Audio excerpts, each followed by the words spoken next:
Ang i-discuss naman natin ngayon ay ang tinatawag na theoretical air-fuel ratio.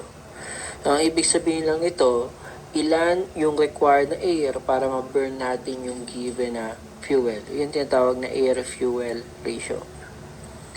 So for ultimate analysis, once na nakuha na natin yung total oxygen required doon sa fuel, kung gusto mong kunin ang mass ng air, that is simply divide mo lang yan sa percentage ng oxygen by mass present in the air. So lalabas na yung ating answer. And from the previous topic, ganito lumabas yung oxygen required. Magkakasama-sama na yan. So if we try to divide it by 23.2%, lalabas tayo sa formula na to. Air-fuel ratio. So that is our first formula sa air-fuel ratio. Tuloy tayo. Ang next naman natin ay ang tinatawag na chemical balancing. So bago tayo pumunta sa chemical balancing, ang air is composed of oxygen and nitrogen. And in terms of our chemical balancing, ganito yung itsura ng air. So bakit naging ganyan ang air? Alam natin, by volume, ang oxygen is 21% at ang nitrogen ay 79%. That is by volume. At sa chemistry din, ang relationship ng volume at ang number of mole ay directly proportional. Kaya yung percentage by volume, pwede natin sabing percentage by mole din. So kung gusto natin makuha ang number of mole ng air, yung oxygen natin, di-divide natin sa 21%. That is the percentage by mole. Kaya pag kinuha natin yan, lalabas yung oxygen plus 3.76 nitrogen. Doon galing yan. Anyway, ito yung ating tinatawag na molal ratio. Yun yung 3.76. Then, for hydrocarbon. So, dito na papasok yung ating chemical balancing na sinasabi kanina. So, first, meron tayong hydrocarbon in the form of CnHm. Then, pag dinagdagan mo yung air, yan yung format kanina. Ito yung result ng combustion natin. We have carbon dioxide plus water plus 3.76 ng nitrogen. Ito yung kailangan natin tandaan. Ang nitrogen ay hindi naburn. Kaya kung ano yung amount of nitrogen natin sa simula, yun din dapat ang amount ng nitrogen sa product.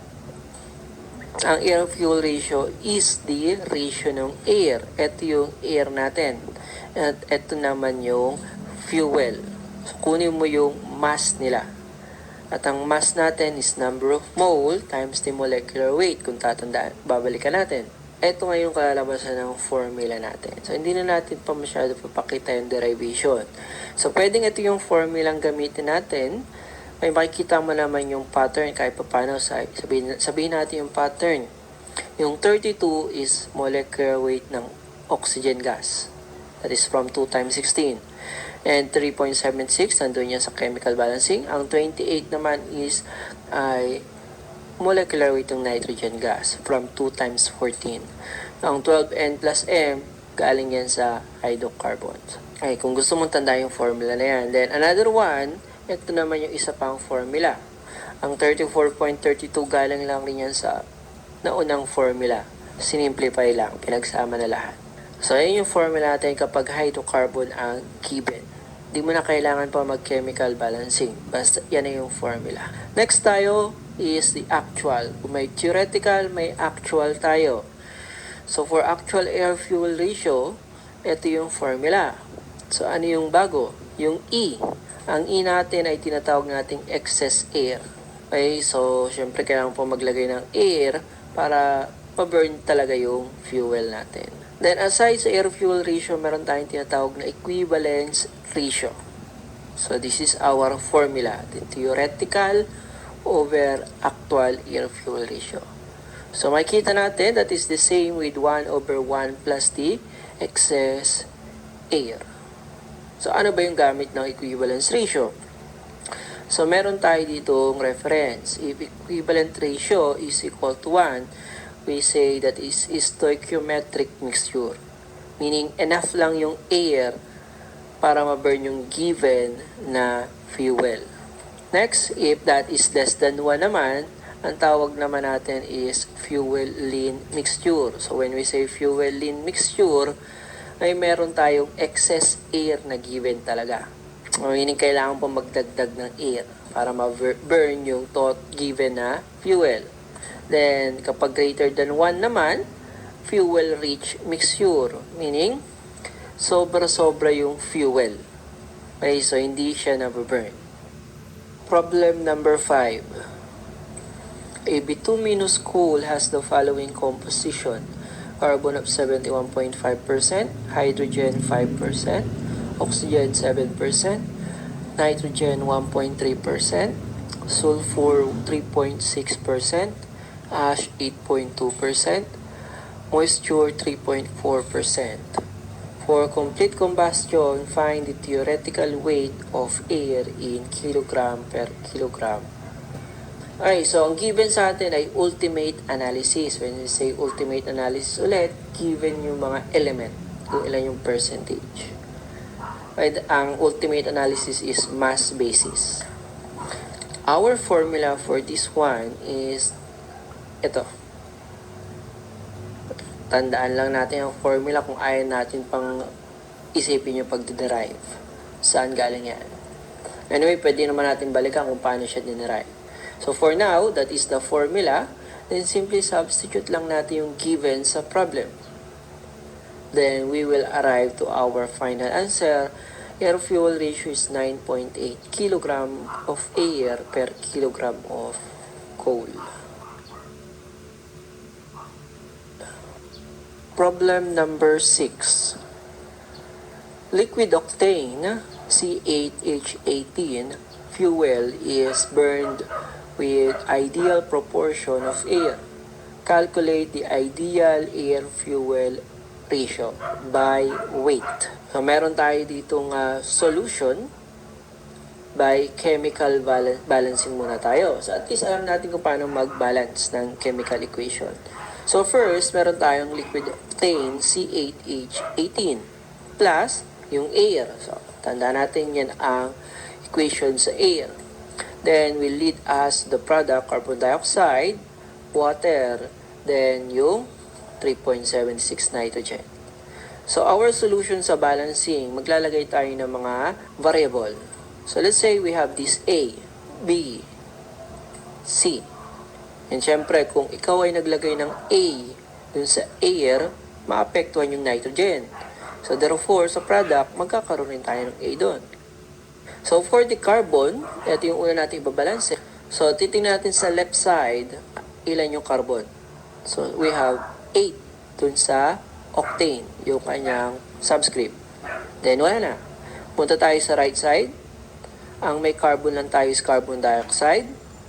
At meron tayong B.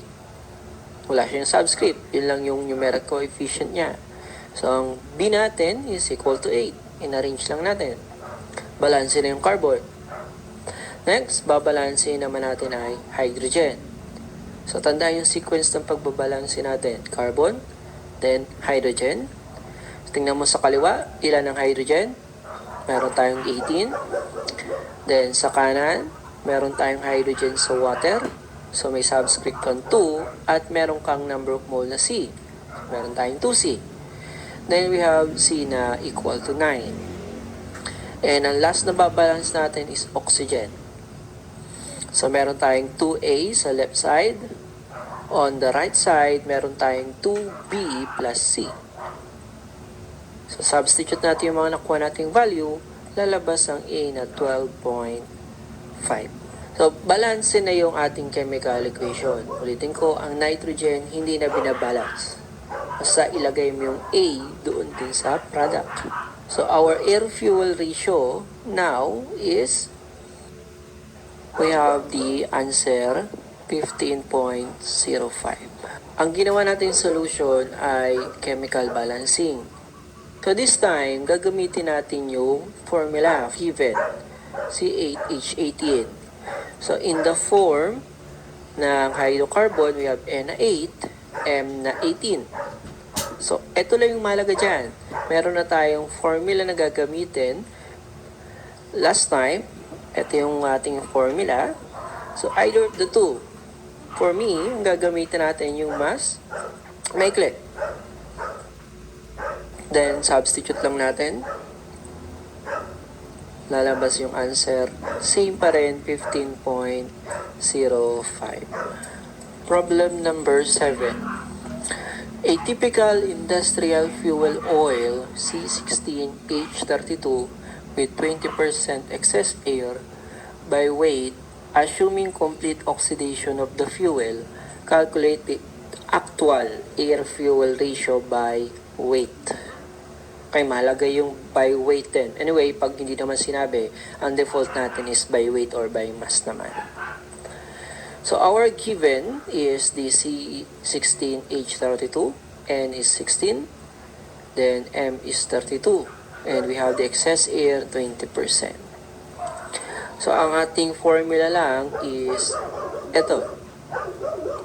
Dadagdagan lang natin ng 1 plus E for the excess air. Yan lang yun. Then substitute natin, lalabas yung answer 17.65.